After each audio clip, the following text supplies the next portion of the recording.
جو کل وزیراعظم صاحب نے یہ سٹیٹمنٹ دی ہے کہ الیکشن نئی مردم شماری کے تحت ہی ہوں گے، یہ کیا پی ڈی ایم سے مشاورت کے بعد دی گئی ہے؟ مولانا صاحب کو، آپ کی جماعت کو اس پہ اعتماد میں لیا گیا ہے؟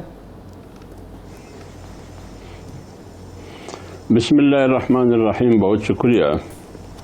دیکھیں فیصل بھائی، بات یہ ہے کہ بنیادی طور پر اصولی فیصلہ تو یہ ہے کہ الیکشن وقت مقررہ پہ ہونا چاہیے، کیونکہ آئین کا تقاضا یا تو 60 دن ہے ایک صورت میں جب اسمبلی اپنی مدت پوری کر کے تحلیل ہو، اور دوسری صورت میں جب آپ 1-2 دن وقت سے پہلے تحلیل کرتے ہیں یا تحلیل کیا جاتا ہے، پھر تو الیکشن 90 دن کے اندر ہو۔ آئینی پوزیشن تو یہ ہے۔ اب پی ڈی ایم اور اتحادی جماعتیں، بالخصوص جمعیت علماء اسلام، ہمارا ماننا تو یہ ہے کہ انہی مدت میں، انہی آئینی وقت مقررہ میں الیکشن ہونا چاہیے۔ مگر سوال یہ ہے کہ آج یا کل میرے خیال میں میاں شہباز شریف صاحب نے اسٹیٹمنٹ جاری کیا تھا، بیان انہوں نے کی، جس میں انہوں نے کہا کہ الیکشن نئی مردم شماری پر ہو۔ اب ایک طرف یہ بات انہوں نے کی، دوسری طرف انہوں نے بات کی کہ الیکشن بر وقت ہوں گے، اپنے وقت پر ہوں گے الیکشن۔ ان دونوں باتوں میں مجھے تضاد آ رہا ہے۔ وہ اس لیے کہ اگر آپ نئی مردم شماری پہ الیکشن کریں گے تو پھر آئین کا آرٹیکل 51 3 اور 5 دونوں کو ملا کے وہ یہ کہتے ہیں کہ پھر آپ نے نئے حلقہ کی طرف بھی جانا ہے۔ تو جب آپ نئی حلقہ بندیوں کی طرف جاتے ہیں تو پھر 4 سے 6 مہینے اس میں لگیں گے، تو پھر تو الیکشن وقت مقررہ پہ نہیں ہوا، اور ہم الیکشن کرتے ہیں، میاں شہباز صاحب کہتے ہیں نئی مردم شماری پر۔ تو اس لیے اس پہ تھوڑا سا تضاد پیدا ہوا، جس سے الیکشن کی التوا کے سوالات پیدا ہو رہے ہیں۔ تیسرا حصہ آپ کے سوال کا یہ ہے کہ کیا P D M on board ہے اس بیان کے حوالے سے؟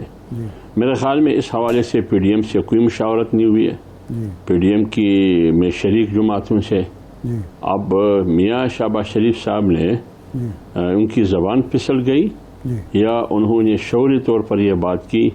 کیا مقصد ہے اس کا؟ کیونکہ سی سی آئی اجلاس بلانے کی بھی بات ہو رہی ہے، مشترکہ مفادات کونسل کا، تو اگر یہ نوٹیفائی ہوتا ہے اسی اجلاس میں، مردم شماری نوٹیفائی ہوتا ہے، پھر تو میرے خیال میں حلقہ بندیاں بھی ضروری ہے، پھر اس میں الیکشن کا التوا میرے خیال میں ہوگا۔ تو پھر وقت پر الیکشن یہ چمانہ دارت، اس کا جواب کیا ہے؟ حافظ صاحب ایک ایشو اور قانونی اور آئینی بھی ہے کہ اگر یہ نئے مردم شماری کے مطابق آپ جاتے ہیں تو پھر آپ کو آئین میں ترمیم بھی کرنی پڑے گی، کیونکہ بلوچستان کی آبادی 76% سے زیادہ بڑھ گئی ہے، کراچی کی آبادی بڑھ گئی ہے، پنجاب کی آبادی کم کر دی گئی ہے، تو سیٹ ایڈجسٹمنٹ بھی نئے سرے سے کرنی پڑے گی۔ وہ تو آئین میں ترمیم چاہیے، اکثریت آپ کے پاس ہے نہیں، نگران حکومت یہ کام نہیں کر سکتی، تو یہ تو ایک نیا مخمصہ آپ شروع کر رہے ہیں۔ میں تو یہی کہہ رہا ہوں، میں نے جو آئین کے آرٹیکل 51 3 اور 5 کا حوالہ دیا، اس کا مقصد یہی تھا کہ جب آپ نئی مردم شماری کو نوٹیفائی کریں گے نا، پھر آپ حلقہ بندیوں کی طرف جائیں گے، تو کہیں حلقہ بندیاں کم ہو جائے گی، کہیں اضافہ ہوگا۔ تو جب یہ ہوگا تو پھر آپ نے آئین میں ترمیم کرنے کے لیے جانا ہوگا، اور ترمیم کون کرے گا؟ پارلیمنٹ۔ پارلیمنٹ، اس کے لیے تو 2/3 اکثریت کی ضرورت ہے، تو 2/3 کہاں ہے؟ اگر اس پارلیمنٹ سے کرنا ہے تو کتنے دن میں کرنا ہے؟ 3 دن میں، 1 دن میں؟ یہ تو میرے خیال میں مناسب نہیں ہے۔ اگر آنے والے پارلیمنٹ میں کرتے ہیں تو اس سے پہلے تو آپ نئی مردم شماری کی بات کر رہے ہیں، پھر تو حلقہ بندیاں ضروری ہے۔ تو میں نے آپ کو یہی کہا کہ یہ ایک ایسا سوال ہے کہ پورا سسٹم جو آپ کے آنے والے الیکشن کا سب کو مشکوک بنا دیا۔ نہیں، دیکھیں کئی کام ایسے ہو رہے ہیں جو شاید آپ سے مشاورت بھی نہیں ہوتی، اور باقی اتحادیوں کو بھی شکایت ہے کہ ایک تو نام دے دیے گئے اسحاق ڈار صاحب کے، اب اور بھی 2-4 نام جن کا مسلم لیگ سے تعلق ہے نگران وزیر اعظم کے لیے کہ سیاستدان ہم نے لانا ہے، یہ نئی مردم شماری کا ایشو ہے۔ تو یہ مسلم لیگ کو کیا مسئلہ ہے کہ اتحادیوں کو اعتماد میں نہیں لاتی اور من مانی کر رہی ہے؟ ظاہری طور پر جو ہم دیکھ رہے ہیں تو اور ساتھی جو بتا رہے ہیں پارلیمنٹ میں ہمارے جو پارلیمنٹ کے ساتھی ہیں پارلیمنٹرین جی جب مختلف قسم کی قانون سازی جی وہاں کی جا رہی ہے پی ایم ایل این کی طرف سے یا حکومت کی طرف سے جی تو سب سے پہلے اتحادی جماعتیں سوالات اٹھاتی ہیں.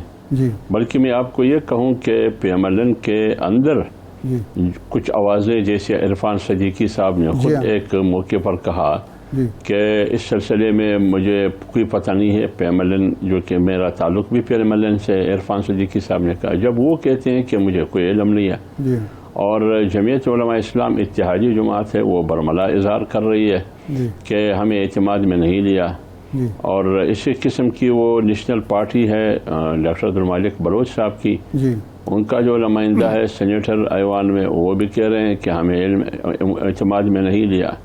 اب سوال یہ ہے کہ یہ کیوں کیا جا رہا ہے؟ میرے خیال میں کولیشن حکومت میں اور پی ڈی ایم اور اتحادی جماعتوں میں جو شامل جماعتیں ہیں پی ایم ایل این کو چاہیے جو لیڈنگ پارٹی ہے کہ قانون سازی میں ان تمام جماعتوں کو اعتماد میں لینا چاہیے. پہلے اس طرح نہیں تھا. یہ تقریباً 14-15 مہینے سے ہم مسلسل چلے آ رہے ہیں جو بھی فیصلہ جو بھی قانون سازی کیا جاتا تھا تو وہاں اعتماد مشاورت اور مشاورت کے بعد پھر فیصلے تو ایک دوسرے کو اعتماد میں لیا جاتا تھا. لیکن یہ جو آخر وقت آیا تقریباً ہفتہ 2 ہفتے یا 3 ہفتے باقی ابھی تو میرے خیال میں 6-7 دن باقی ہے جی اس میں یہ جلد بازی ہو رہی ہے. مجھے پتہ نہیں ہے یہ پی ایم ایل این والے جواب دے سکتے ہیں. لیکن حافظ صاحب رانا تنویر صاحب بل پیش کرتے ہیں ان کی جماعت جی جی. کی رانا تنویر صاحب قصور میں ایک یونیورسٹی کی چارٹرڈ کی منظوری کا بل پیش کرتے ہیں ان کی ایک جماعت کے رکن اس کی مخالفت کرتی ہیں.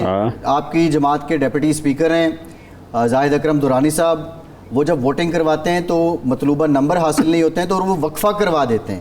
تاثر تو یہ ہے کہ جنات کا اثر تو پھر ڈیپٹی اسپیکر پہ بھی آ گیا ہے اور وہ ایک طرح سے ریسکیو کر رہے ہیں اور تاثر برقرار کر رہے ہیں حکومت کا.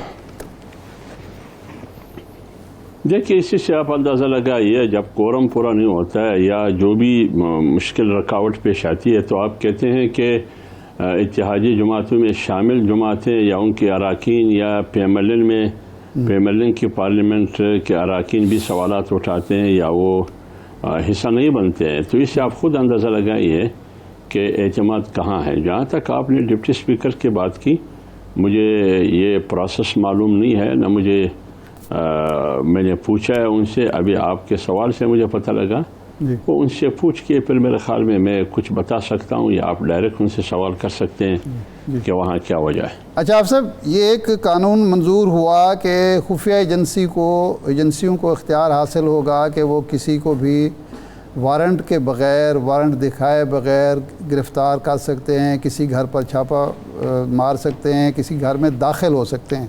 یہ ماضی میں سب سے زیادہ جو شکایت رہی ہے وہ بلوچستان اور کے پی کے لوگوں کو رہی ہے اس طرح کی پنجاب اور سندھ کو بھی ہے اور سیاسی ورکروں کو سب سے زیادہ شکایت ہوئی ہے اس کی. لیکن اب آپ نے اس کو ایک قانونی شکل دے دی آپ کی حکومت نے. تو ماضی میں تو آپ لوگ شور مچایا کرتے تھے کہ یہ غلط ہے ایسا نہیں ہونا چاہیے. اب آپ نے قانونی شکل دے دی اب تو جو بھی وہ کام ہوگا وہ لیگل ہوگا. ماضی میں 2015 میں غالباً یا 16 میں ایک سی قانون سازی بھی ہوئی پارلیمنٹ سے جی کہ پوچھے بغیر کسی کو گولی بھی مار سکتے تھے. جی فورسز اگر کسی کو فورسز کو اگر شک ہو کہ یہ دہشت گرد ہے جی تو 15 گریڈ کا آفیسر میرا خیال میں یا 16 کا وہ اس مشتبہ شخص کو فائر کر سکتا ہے. جی یہ بھی ایک قانون سازی ہوئی تھی جس کو ہم کہتے تھے کہ ہم نے ان کو ڈیتھ سرٹیفکیٹ کہتے ہیں یا کل سرٹیفکیٹ ہم نے ان کو این او سی نو آبجیکشن سرٹیفکیٹ جاری کیا قانون سازی کی صورت میں.